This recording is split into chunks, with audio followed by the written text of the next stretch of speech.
আসসালামু আলাইকুম সবাইকে।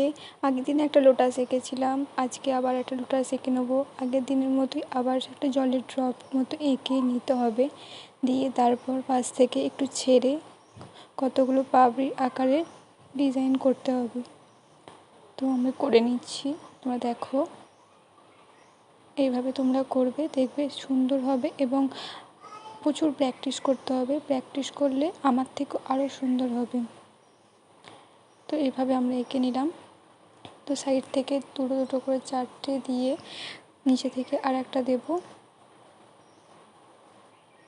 দিয়ে সাইড দিয়ে আর একটা এঁকে নিলাম,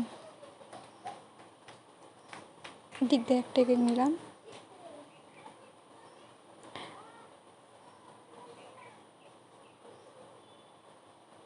দিয়ে ভেতরটায় একটা দুটো লাইন দেবো, উপর থেকে দুটো দিলাম, দিয়ে এগুলো ফিল আপ করে নেব।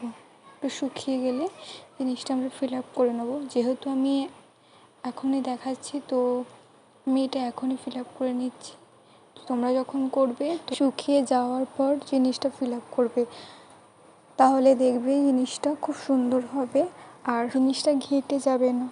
তো আমি ফিল আপ করে নিচ্ছি, দেখো পুরোটা ফিল আপ করে নেব।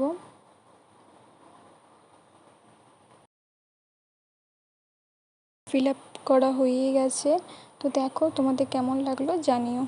আজকে এই পর্যন্তই, ভালো থাকবেন সবাই, আল্লাহ হাফেজ।